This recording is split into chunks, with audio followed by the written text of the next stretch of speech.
Dear students, theory of games के खेल सिद्धांत के प्राथमिक परिचय के बाद हम लोग बात कर रहे थे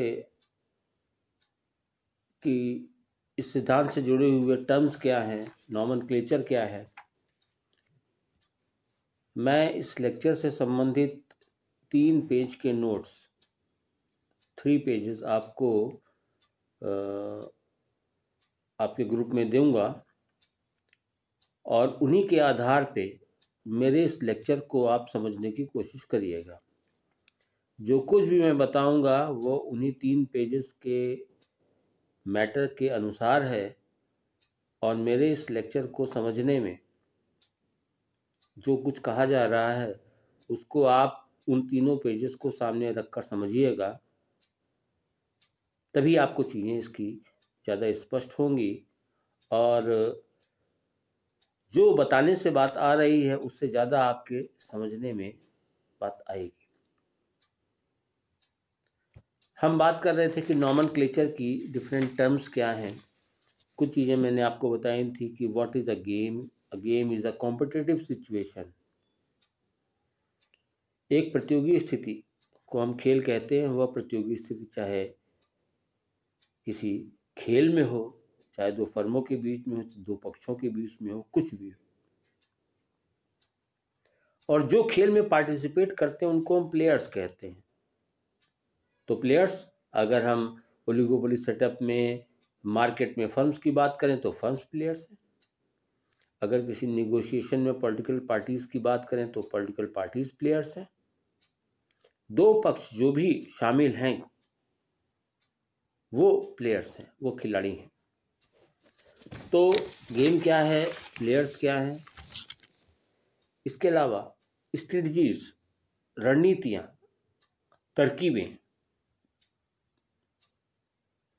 खेल में प्रत्येक खिलाड़ी के पास तरकीबें होती हैं, रणनीतियां होती हैं, पॉलिसीज होती हैं जिनका वो प्रयोग कर सकता है। मैंने आपको बताया है कि 2 पर्सन गेम में जहां मान लीजिए 2 खिलाड़ी हैं तो कोई ज़रूरी नहीं है कि दोनों के पास समान तरकीबें या रणनीतियां हों। किसी के पास ज़्यादा भी हो सकती हैं, कम भी हो सकती हैं और दोनों के पास बराबर रणनीतियां भी हो सकती हैं। पेज नंबर 1, 2 और 3 को ऑब्जर्व कीजिएगा। जो रणनीतियां हैं, जो तरकीबें हैं, उसमें एक होती है प्योर स्ट्रेटजी, शुद्ध तरकीब या शुद्ध रणनीति। शुद्ध तरकीब या शुद्ध रणनीति, हम उस रणनीति को कहते हैं जिसको खिलाड़ी एक बार चुनता है और पूरे खेल भर उसी पर रहता है, उसको बदलता नहीं है। The strategy once selected is throughout the game, पूरे खेल भर वो रहती है। एक बार खिलाड़ी अपने पास उपलब्ध तरकीबों में से किसी एक तरकीब का चयन करता है और पूरे खेल भर हमेशा उसी पर बना रहता है, उसको बदलता नहीं है, तो ऐसी तरकीब को हम शुद्ध तरकीब, प्योर स्ट्रेटजी, प्योर रणनीति कहते हैं। दूसरा मिक्स स्ट्रेटजी, मिश्रित तरकीबें, मिश्रित रणनीति। यदि कोई खिलाड़ी पूरे खेल में अपने पास उपलब्ध तरकीबों में से किसी तरकीब को कुछ समय के लिए, किसी और तरकीब को किसी और समय के लिए, किसी और तरकीब को किसी और समय के लिए उपयोग में लाता है, यानी कि वह अपने पास उपलब्ध तरकीबों में से तरकीबों को बदल बदल कर उपयोग में लाता है, तो इसको हम मिक्स्ड स्ट्रेटजी गेम कहते हैं। ये मिश्रित तरकीबों की बात है। डोमिनेंट स्ट्रेटजी, प्रभावी रणनीति। डोमिनेंट स्ट्रेटजी, प्रभावी रणनीति। प्रभावी रणनीति क्या होती है? जब कोई खिलाड़ी अपने पास उपलब्ध तरकीबों में से किसी एक तरकीब का चयन करे और उसकी सोच ये हो कि मैं अपने पास उपलब्ध तरकीबों में से केवल इसी तरकीब को पूरे खेल भर चलूंगा, मेरे विरोधी की तरकीब चाहे कुछ भी हो, irrespective of the fact that what is the technique, what is the strategy of the opponent, it hardly matters to me. I have selected this strategy and I will follow this throughout the game. अगर ऐसा है तो वैसे खिलाड़ी के द्वारा चुनी गई तरकीब को हम डोमिनेंट स्ट्रेटजी कहते हैं, प्रभावी रणनीति कहते हैं। ऑप्टिमल स्ट्रेटजी, इष्टतम रणनीति। जब कोई खिलाड़ी पूरे खेल में अपने पास उपलब्ध तरकीबों में से अंततः फाइनली सारी उपलब्ध तरकीबों में से किसी एक तरकीब का चयन करता है, किसी एक रणनीति का चयन करता है, तो the strategy which is finally selected is known as optimal strategy. Out of the given strategies for a player, the strategy which is finally selected by a player is known as optimal strategy. अब हम बात करते हैं page 123 के हिसाब से पे of matrix. पे ऑफ मैट्रिक्स जैसे कि रो और कॉलम्स का एक सिस्टम। पे ऑफ मैट्रिक्स जिसको हम कहते हैं प्रदेयक आव्यूह। प्रदेयक आव्यूह का अर्थ हुआ कि इसमें जो भी दिया हुआ है वो प्रदेयक है। और प्रदेयक क्या है? पे ऑफ्स। पे ऑफ्स क्या है? जब दो खिलाड़ी अपनी रणनीतियों का चयन करते हैं और उनको प्ले करते हैं तो उनके द्वारा जो रणनीतियां लागू की जाती हैं उसके जो संभावित परिणाम होते हैं, possible outcomes of the strategies known as payoffs. संभावित रणनीतियों के जो परिणाम होते हैं उनको हम प्रदेयक कहते हैं। और सभी प्रदेयकों का जो आव्यूह होता है, जो मैट्रिक्स होती है, उसको हम प्रदेयक आव्यूह या पे ऑफ मैट्रिक्स कहते हैं।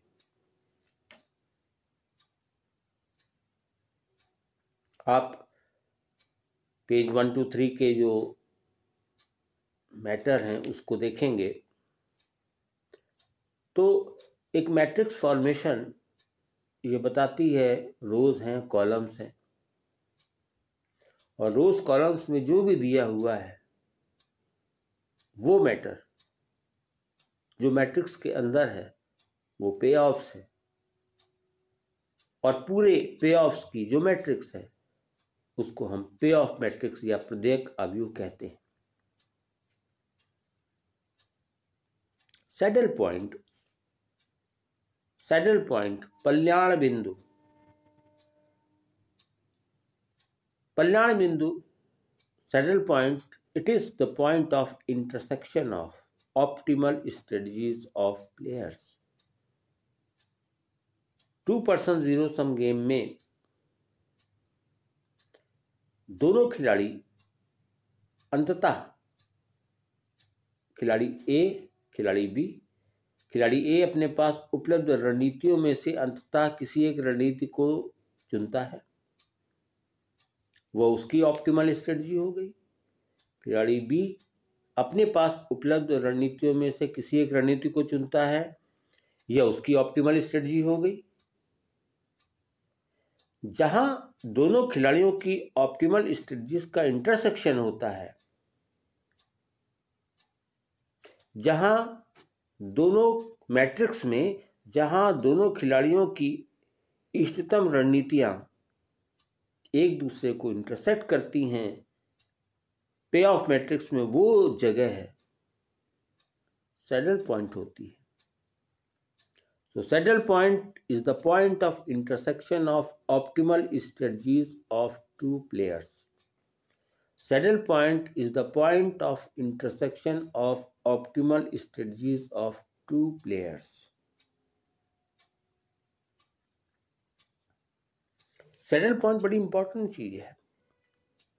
कभी भी आपको कोई भी खेल सॉल्व करने को दिया जाए, कोई क्वेश्चन आया, solve the game, solve the following game. दिए गए खेल को हल कीजिए। अब आप खेल को हल करने के लिए क्या करें? याद रखिए और हमेशा याद रखिए, जब कभी भी कोई सवाल ऐसा हो जहां ये दिया हो सॉल्व द फॉलोइंग गेम, सबसे पहले चेक करिए कि खेल में कल्याण बिंदु है या नहीं, खेल में सैडल पॉइंट है या नहीं। क्यों? क्योंकि अगर खेल में सैडल पॉइंट हुआ तो वो प्योर स्ट्रेटजी गेम होता है और उसको हल करने के तरीके अलग होते हैं। लेकिन अगर खेल में सैडल पॉइंट नहीं है तो वह मिश्रित रणनीतियों का खेल होता है और उसको हल करने के तरीके दूसरे होते हैं। इसीलिए किसी खेल को, कोई खेल जो आपको दिया गया है प्रश्न के रूप में, उसको आपको हल करना है तो सबसे पहले चेक करिए सैडल पॉइंट है या नहीं। इसको याद रखिए,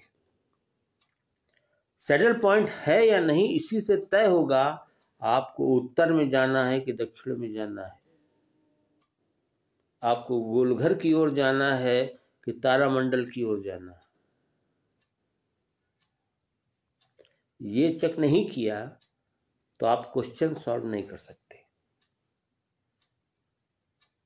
और सैडल पॉइंट क्या है? सैडल पॉइंट को चेक करने के लिए हम मैक्सिमिन और मिनिमैक्स को देखते हैं। Maximin, maximum of the minimum, minimax, minimum of the maximum. जब पे ऑफ मैट्रिक्स में मैक्सिमिन और मिनिमैक्स बराबर होते हैं तो खेल में सैडल पॉइंट होता है, और अगर ये बराबर नहीं होते हैं तो खेल में सैडल पॉइंट नहीं होता है। जो भी खेल आपको दिया जाएगा, जो भी खेल आप देखेंगे वो एक मैट्रिक्स की फॉर्म में होगा। रो, कॉलम्स। सबसे पहले सैडल पॉइंट चेक करिए। सैडल पॉइंट चेक करने के लिए मैक्सिमिन और मिनिमैक्स को निकालना पड़ता है। मैक्सिमिन और मिनिमैक्स क्या है, इसकी बात हम अब थोड़ा आगे करेंगे। सैडल पॉइंट की इंपॉर्टेंस को मैंने यहां पर आपको बताया। एक अगला कंसेप्ट है वैल्यू ऑफ द गेम, खेल का मूल्य। What is the value of the game? खेल का मूल्य क्या है? सैडल पॉइंट पर जहां ऑप्टिमल स्ट्रेटजीज का इंटरसेक्शन है, जहां कल्याण बिंदु प्राप्त होता है, उस कल्याण बिंदु पर जो पे ऑफ की वैल्यू होती है, उस कल्याण बिंदु पर जो प्रदेयक का मूल्य होता है, जो वहां लिखा है, वो वैल्यू ऑफ द गेम होती है, वो खेल का मूल्य है।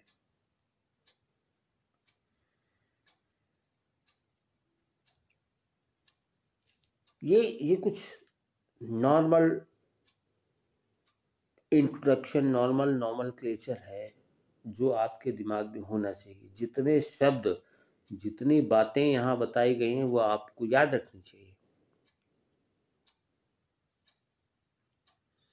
इसमें से कुछ भी मिस आप नहीं कर सकते, क्योंकि अब जो डिस्कशन आगे होगा वो एक फॉर्मेट में होगा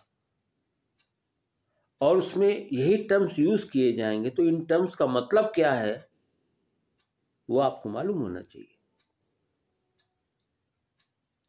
अब हम बात शुरू करते हैं 2% जीरो सम गेम की।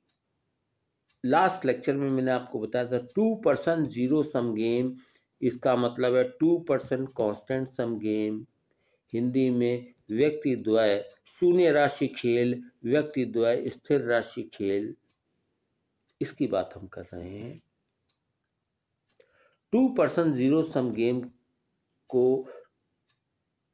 व्यक्ति द्वय शून्य राशि खेल क्यों कहते हैं? इस खेल में 2 खिलाड़ी होते हैं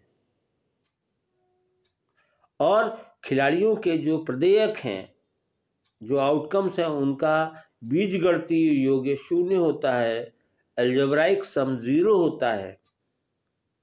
अलजेब्राइक सम हमेशा 0 होता है, इसीलिए इसको कांस्टेंट सम गेम कहते हैं। Because the algebraic sum is always 0 and if it is always 0 then it is constant sum game.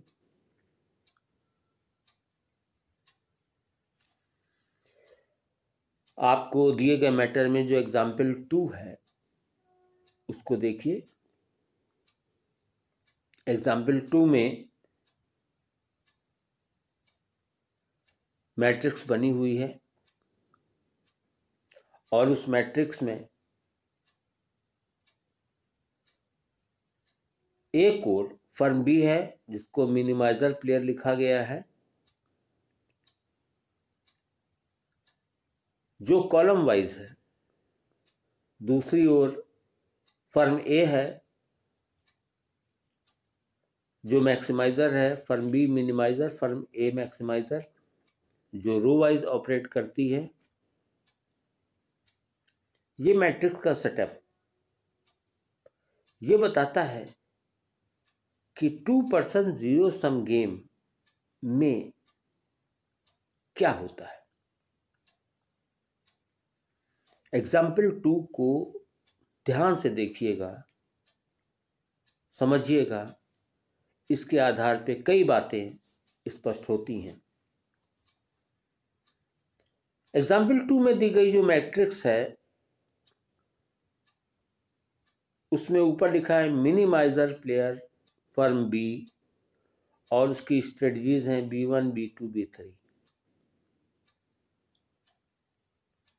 दूसरी ओर मैक्सिमाइजर प्लेयर फर्म ए और उसकी रणनीतियां हैं A1, A2, A3। इसका अर्थ है 2 खिलाड़ी, एक खिलाड़ी ए, एक खिलाड़ी बी, एक फर्म ए, एक फर्म बी। 2 प्लेयर्स में से 2 पर्सन जीरो सम गेम में एक खिलाड़ी को हम मैक्सिमाइजर प्लेयर कहते हैं और दूसरे खिलाड़ी को मिनिमाइजर प्लेयर कहते हैं। जो मैक्सिमाइजर प्लेयर है, दोनों में से कोई भी एक रो वाइज ऑपरेट करेगा, एक कॉलम वाइज ऑपरेट करेगा। आप कुछ भी ले सकते हैं। जो उदाहरण एग्जाम्पल 2 आपके सामने है उसके हिसाब से रो वाइज पंक्ति के हिसाब से जो ऑपरेट कर रहा है वो मैक्सिमाइजर प्लेयर है ए।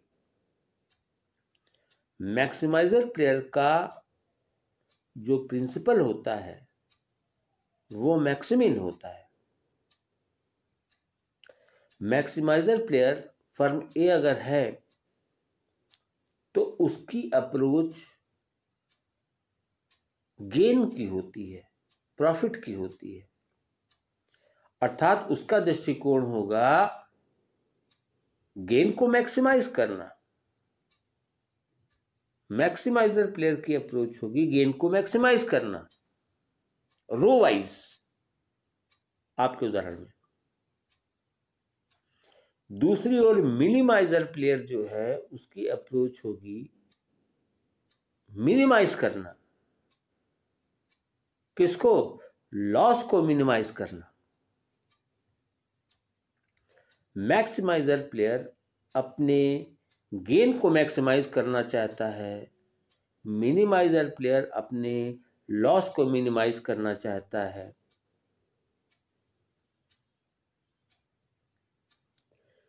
इस हिसाब से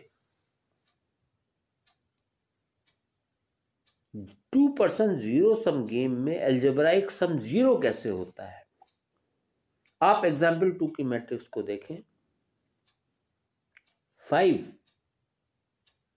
5 लिखा है, A1 रो के सामने है और B1 कॉलम के सामने है। तो जो टर्मिनोलॉजी हम लोगों ने यूज की उसके हिसाब से अगर खिलाड़ी ए जो मैक्सिमाइजर प्लेयर है वह अपनी रणनीति A1 का चयन करता है, देन ही गेन्स 5। यदि खिलाड़ी ए अपनी रणनीति का चयन करता है तो A1 रणनीति से उसको गेन होता है 5 का +5। दूसरी ओर प्लेयर बी मिनिमाइजर प्लेयर है, वह जब अपनी रणनीति B1 का चयन करता है तो उसका लॉस होता है 5। तो 5 क्या है? ए के हिसाब से गेन है +5 और बी के हिसाब से लॉस है -5। दोनों को जोड़ दें तो इसका अलजेब्राइक सम बीजगणितीय योग हो गया +5 -5 = 0। इसी तरीके से इस पे ऑफ मैट्रिक्स में एग्जाम्पल 2 में जो पे ऑफ मैट्रिक्स दी गई है इसमें दिए गए किसी भी पे ऑफ को हम ऐसे ही एक्सप्लेन कर सकते हैं। एक और एग्जाम्पल लेते हैं। ए सेलेक्ट करता है A3 और बी सेलेक्ट करता है B3। दोनों की रणनीतियां दी हैं। ए ने रणनीति A3 का चयन किया, बी ने रणनीति B3 का चयन किया। ए का गेन +8 और बी का लॉस -8। अलजेब्राइक सम 0। पूरी मैट्रिक्स को आप इसी तरह से एक्सप्लेन कर सकते हैं, यानी कि पूरी मैट्रिक्स में जो अलजेब्राइक सम है वो 0 होगा और हर जगह 0 होगा। 0 कांस्टेंट है, इसीलिए इसको 2% जीरो सम गेम कहते हैं, इसीलिए इसको हम 2% कांस्टेंट सम गेम कहते हैं।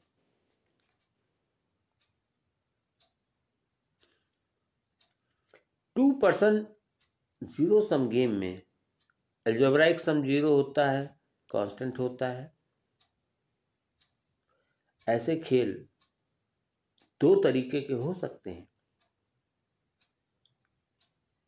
शुद्ध रणनीतियों वाले खेल प्योर स्ट्रेटजी गेम्स, मिश्रित रणनीतियों वाले खेल mix strategy games.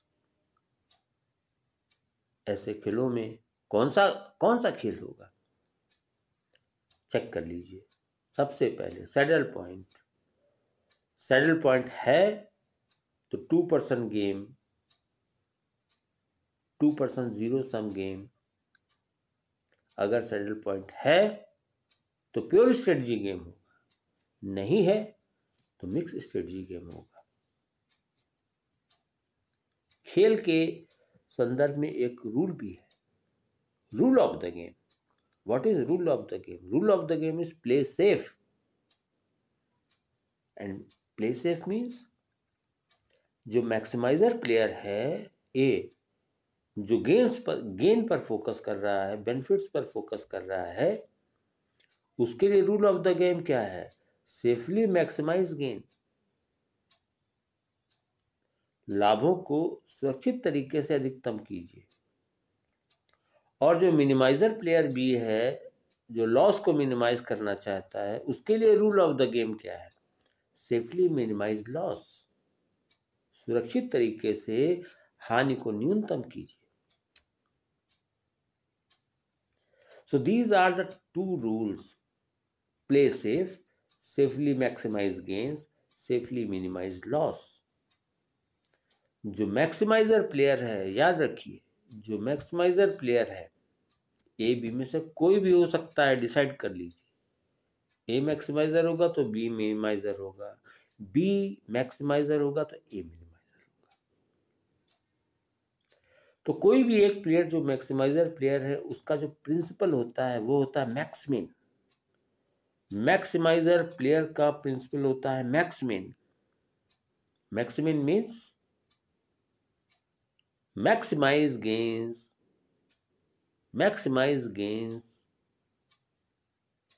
with minimum gains. Minimum gains में से मैक्सिमाइज करिए, और जो मिनिमाइजर है उसका प्रिंसिपल है मिनिमैक्स। इसका मतलब है मैक्सिमम लॉसेस में से मिनिमाइज कीजिए।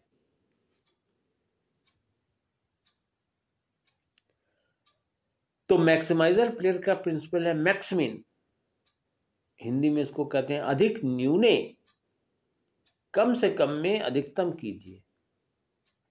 और मिनिमाइजर प्लेयर का प्रिंसिपल है मिनिमैक्स, न्यून अधिके, अधिक से अधिक नुकसानों में से न्यूनतम नुकसान लीजिए। दोनों जब ऐसा करते हैं, जब मैक्सिमाइजर प्लेयर मैक्सिमिन स्ट्रेटजी पर चलता है, जब मैक्सिमाइजर प्लेयर मैक्सिमिन सिद्धांत पर चलता है, और जब मिनिमाइजर प्लेयर मिनिमैक्स सिद्धांत पर चलता है, तो इसको कहते हैं play safe. And play safe is the fundamental rule of 2% zero sum game. इसको याद रखते हुए हम लोग एग्जाम्पल 2 पर फोकस करते हैं, और एग्जाम्पल 2 के ज़रिए ये जानने की कोशिश करेंगे कि डिफरेंट वैल्यूज़ क्या होती हैं।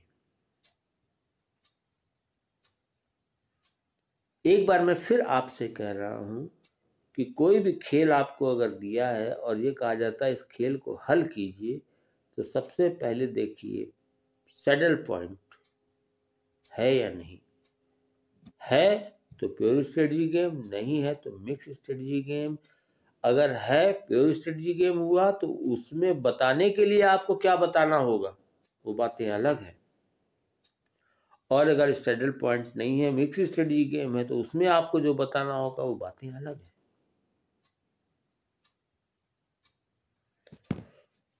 तो जैसे एक गेम एग्जाम्पल 2 में जो आपको दिया है, row wise maximiser player firm A operate कर रही है, column wise minimiser player firm B operate कर रही है। फर्म ए के पास 3 रणनीतियां हैं, A1, A2, A3, और बी के पास 3 रणनीतियां हैं, B1, B2, B3। कोई जरूरी नहीं है कि खेल में दोनों खिलाड़ियों के पास रणनीतियां बराबर हों। ए के पास कम, बी के पास ज्यादा, बी के पास कम, ए के पास ज्यादा हो सकती। यहां 3 रणनीतियां हैं, दोनों के पास जो 3 रणनीतियां हैं वो एक समान भी हो सकती हैं, अलग अलग भी हो सकती हैं। जैसे A1, B1 ये एक रणनीति है, यही ए के पास है, ये बी के पास है। A2, B2 ये दूसरी रणनीति है, यही ए के पास है, यही बी के पास है। A3, B3 ये एक तीसरी रणनीति है, यही ए के पास है, यही बी के पास है। जैसे दोनों में से फर्म ये डिसाइड करती हैं, ये सोचती हैं, A1, B1, फर्म ए की पहली रणनीति A1, फर्म बी की पहली रणनीति B1। A1, B1 दोनों के पास जो रणनीति है वो है रिड्यूस प्राइस, कीमत को घटाया जाए। A2, B2 ए के पास रणनीति दूसरी A2 और बी के पास दूसरी रणनीति B2।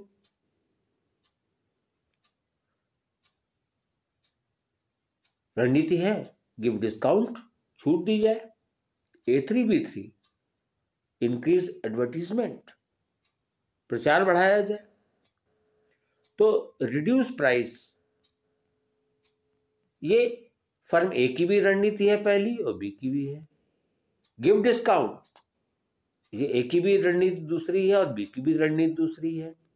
इंक्रीज एडवर्टीजमेंट ये ए की भी रणनीति तीसरी है और बी की भी रणनीति तीसरी है। दोनों फर्म्स के पास 3 रणनीतियां हैं और तीनों रणनीति एक जैसी। ये हो भी सकता है और नहीं भी हो सकता है।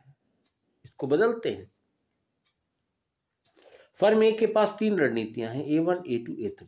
A1 reduce price, A2 give discount, A3 increase advertisement. B ने अपना उसकी सोच दूसरी है। बी के पास 3 रणनीतियां हैं। B1 increase advertisement through radio, B2 increase advertisement through newspapers, B3 increase advertisement through electronic media। यानी फर्म बी का फोकस मीडिया पर है, एडवर्टीजमेंट पर है, और फर्म बी ये चाहती है कि वो जो कुछ भी करे उसकी तीनों रणनीतियां प्रचार से संबंधित है। अब यहां पर ए की तीनों रणनीतियां और बी की तीनों रणनीतियां अलग अलग हो गई। तो स्ट्रेटजी सेम भी हो सकती हैं, अलग अलग भी हो सकती है। दो फर्मों के बीच में रणनीतियों में एक के पास रणनीतियां कम, दूसरे के पास ज्यादा, दूसरे के पास ज्यादा, पहले के पास कम, या बराबर, कुछ भी हो सकता है। ये इंपॉर्टेंट नहीं है। अब जब हम किसी खेल को हल करने की ओर देखते हैं, उस पर ध्यान देते हैं, तो खेल को हल करने में पहले कल्याण बिंदु देखा, और अगर कल्याण बिंदु है तो प्योर स्ट्रेटजी गेम हुआ। किसी खेल में कल्याण बिंदु तब होता है जब मैक्सिमम वैल्यू मिनिमैक्स वैल्यू के बराबर होती है। किसी खेल में कल्याण बिंदु सैडल पॉइंट तब होता है जब मैक्सिमम वैल्यू मिनिमैक्स वैल्यू के बराबर होती है। मैक्सिमम वैल्यू क्या है और मिनिमैक्स वैल्यू क्या है? एग्जाम्पल 2 में फिर से देखिए, जो मैट्रिक्स आपको बताई गई है उसमें मैक्सिमम वैल्यू रो वाइज निकलती है, पंक्ति के आधार पर निकलती है, और मिनिमैक्स वैल्यू कॉलम से निकलती है। एग्जाम्पल पर ध्यान दीजिए। मैक्सिमम निकालने के लिए हम रो पर ध्यान देते हैं, पंक्तियों पर ध्यान देते हैं। जैसे एग्जाम्पल 2 के अंतर्गत जो पहली पंक्ति है, जब हम रो की बात कर रहे हैं तो ए की बात कर रहे हैं, जब हम कॉलम की बात करेंगे तो बी की बात करेंगे। सो मैक्सिमम निकालने के लिए आप रो पर ध्यान दीजिए। रो का मतलब मैक्सिमाइजर प्लेयर। और एग्जाम्पल 2 में मैक्सिमाइजर प्लेयर के पास 3 रणनीतियां हैं, A1, A2, A3, यानी कि 3 रोज हैं, 3 पंक्तियां हैं। जब खिलाड़ी ए अपनी पहली रणनीति A1 को लगाता है तो खिलाड़ी ए गेंस को देखेगा, मैक्सिमाइजर है ना, तो गेंस को मैक्सिमाइज करेगा। जब खिलाड़ी ए रणनीति A1 को लगाता है तो उसके गेंस हैं 5, 7 और 4, 5, 7 एंड 4। एक हम मैट्रिक्स में एक कॉलम जोड़ते हैं जिसमें लिखते हैं रो मिनिमम, यानी हर रो का मिनिमम क्या है। तो पहली मैक्सिमाइजर प्लेयर की जो पहली रो A1 है उसका मिनिमम कितना है? 5, 7 और 4 में सबसे कम क्या है? 4। दूसरी पंक्ति A2 2, 3, 6, इसमें मिनिमम क्या है? 2। तीसरी पंक्ति A3 10, 9, 8, इसमें मिनिमम क्या है? 8। ये है रो मिनिमम, हर रो का मिनिमम। अगली चीज जो लिखी है वो है मैक्सिमम, यानी मिनिमम में से भी जो मैक्सिमम है वो क्या है। हर रो का जो मिनिमम आया उसमें एक मिनिमम आया 4, एक आया 2, एक आया 8। तो इस मिनिमम में मैक्सिमम क्या है? 4, 2 और 8 में मैक्सिमम क्या है? 8। तो मैक्सिमम क्या हो गया? 8। अब कॉलम वाइज देखिए, कॉलम वाइज फर्म बी की रणनीतियों में जब B1 कॉलम वाइज उसने देखी, बी का वास्ता किससे है? लॉस से, वो लॉस को देखेगी।